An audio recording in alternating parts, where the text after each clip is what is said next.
Cammy has been a part of my narrative for as long as far as I can recall. I first encountered her in the schoolyard fight when we were 6. Over who was the first to use the swing. She was bold, boisterous, and knee-scratched, and a large heart. However, I was quiet and reserved, with well-groomed hair, and kept a book beneath my arm in a matter of days. We were inseparable, sharing homework during recess, secrets and, over time, our games we invented in our dreams where we were a couple fleeing the world, or princesses rescuing one another. We used white sheets to play house. Rings and flowers collected from the garden. Composed of. Nobody informed us that the string wasn't typical, and perhaps even if they had, wouldn't have paid any attention to our. As our friendship grew, we became young adults, teens, and we were always available to each other when I was devastated for the. Was a single instance in which we were viewing a finished film. Pink lips and long eyelashes from the way her shoulder brushed and the cold stomach constricted against mine, and kissing her would be confusing. She's just going through a phase that would pass, but instead of doing so, it expanded. More resilient when she began dating boys.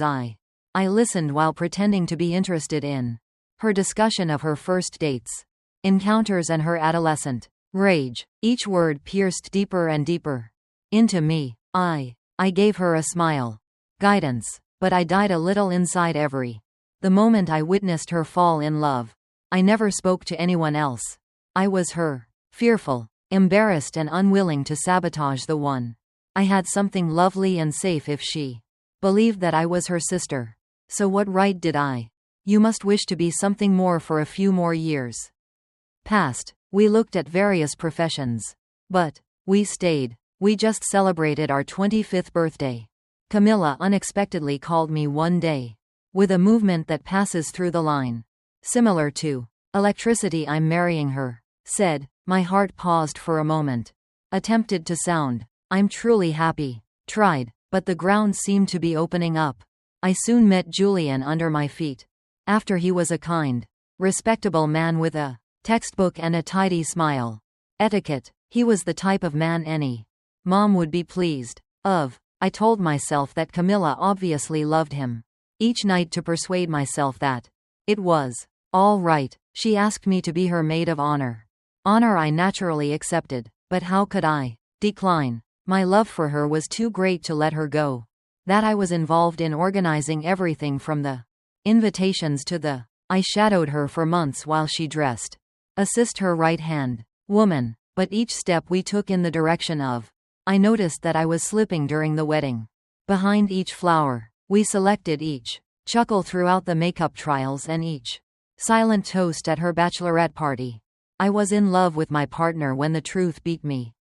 Finest. I was going to watch my friends say, I do. I was unsure of what it was to someone else. I was unaware that it was in store for me. Everything happens the night before the wedding. I had spent years in hiding. Blow up. I had no idea that when it happened, it would alter our lives. There were only 5 days left in eternity. Prior to the wedding, the city was bustling with noise and sunshine, but everything is inside was dark. Camila was going through those times with a mix of excitement and fear. I went with her everywhere she dressed. Last-minute arrangements for fittings and the dinner for the rehearsal with Julian's family, and I served as her maid of honor. Trustworthy, but I was also the only one incapable of breathing due to the pain. One evening following a long day, she invited me to stay with her overnight. Home, just like when we were kids, she said with a smile, and I tried not to nod. Allow my voice to convey my trembling. We put on cozy pajamas inside, prepared popcorn and reclined on her bed, examining old pictures on her phone. We laughed at our awful old styles, our foolish former boyfriends, as well as the pledges we had made in high school. But that evening was unique. A peculiar quietness prevailed between the. There was more warmth in the laughter. Aware. Intimacy. At one point, she abruptly fell. She was silent as she looked at me inquisitively. For something in my eyes. Then she murmured, Do you believe I'm carrying out the correct thing? It wasn't just any question there. Frozen. Was she afraid? There was also a door crack and a voice. I said to Jar, Julian is a good man.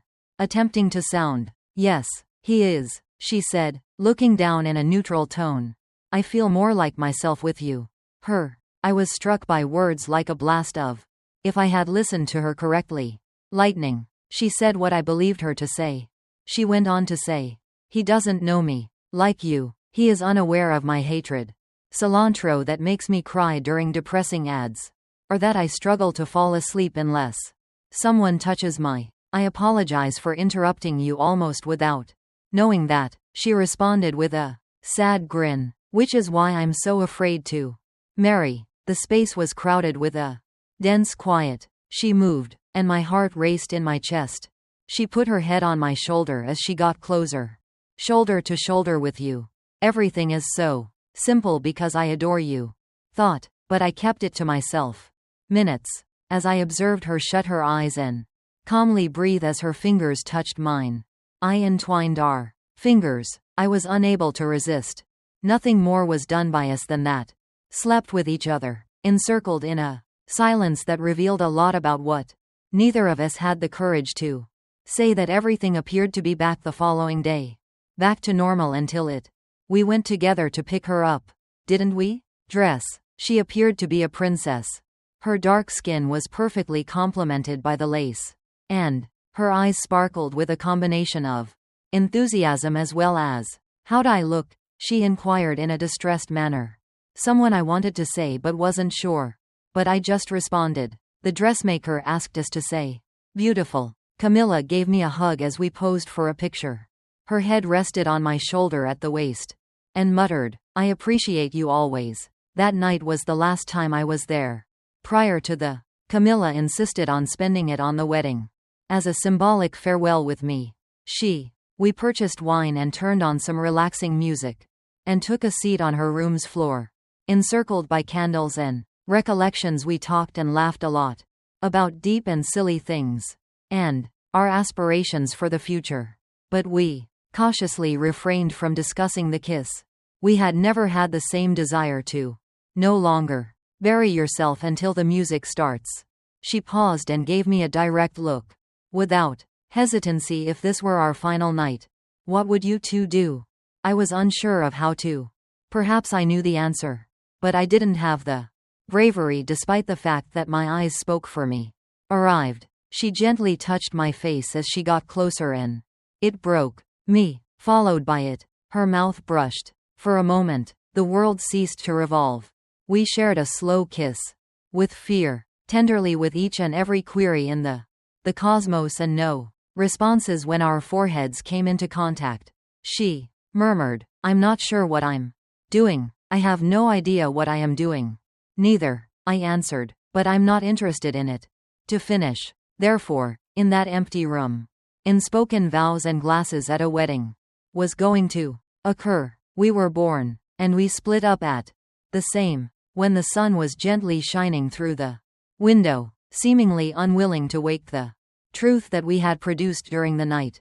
Before I slowly opened my eyes, enjoying the comfort of her embrace and the proximity of her skin, but Camila wasn't in bed anymore.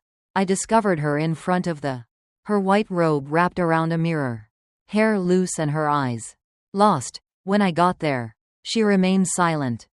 Not even after I went to her. There was so much silence that it was painful to breathe. Are you all right? I inquired with my voice. She took a long time to respond. Breaking was an error that she ultimately. Those words in a whisper tore me to pieces. Would have been less painful if she had screamed, hated me or held me accountable. But it was error was a learning opportunity, not a punishment. Blank slate, which served as a means of negating what. Is that what you think we had felt? I don't know, she said when asked, without glancing at me. I just know I'm getting married. This shouldn't have happened today.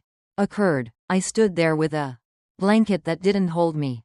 When she finally felt warm, she turned to face me.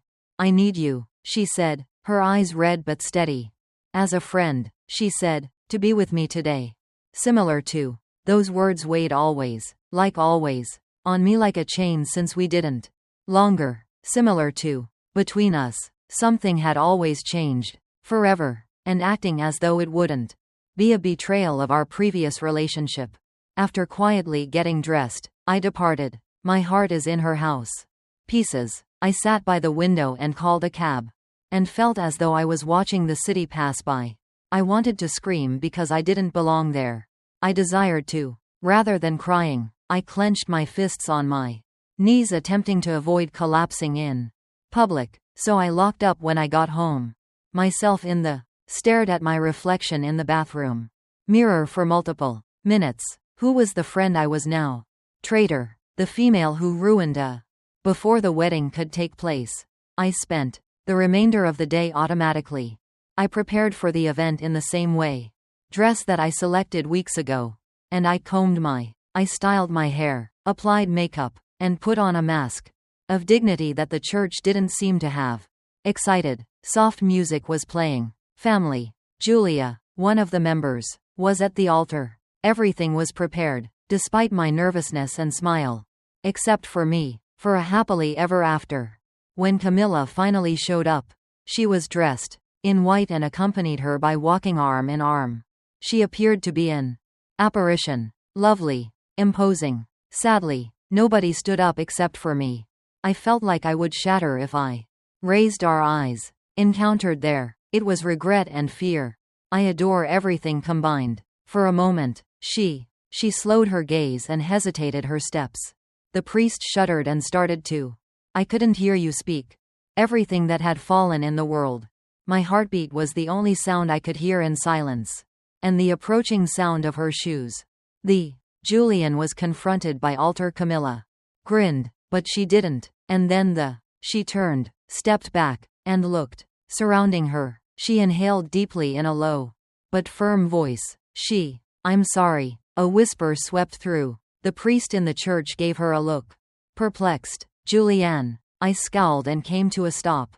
Camila dropped the bouquet as she was breathing. Drop her veil. Then she pivoted on her heel and looked. She walked when they discovered me.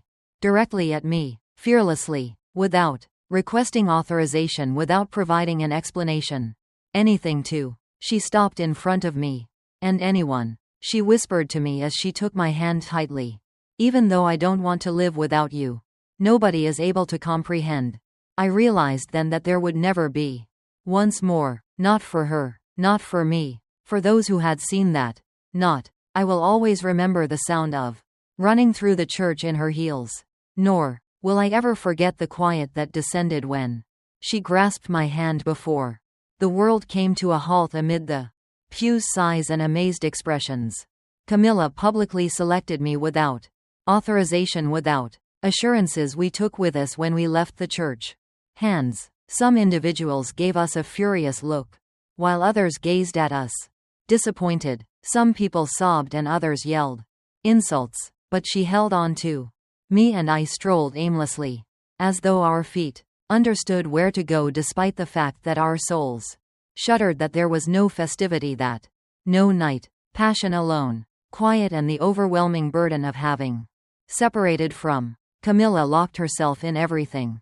I sat in the bathroom for nearly an hour, listening to her ragged outside, breathing behind the door as when she eventually came out, her eyes were swollen, but her eyes were fixed on me, and I couldn't tell lies to everyone, but especially not to she said, I know, and I answered, I don't know. I just know what's going to happen next. I do not wish to live without you. No longer. And that's how everything started the following day. The scandal proceeded. Social media that goes viral. Camila's mother refused to let it explode. Talked to her. Her father felt let down. And simply wrote, I'm not sure. Comprehend anything. Julian vanished. Some of our friends drifted completely. Others wrote to us and inquired, how would you be able to? Her? I was referred to as the fake traitor. The house and a friend. Wrecker. Despite my best efforts to ignore it.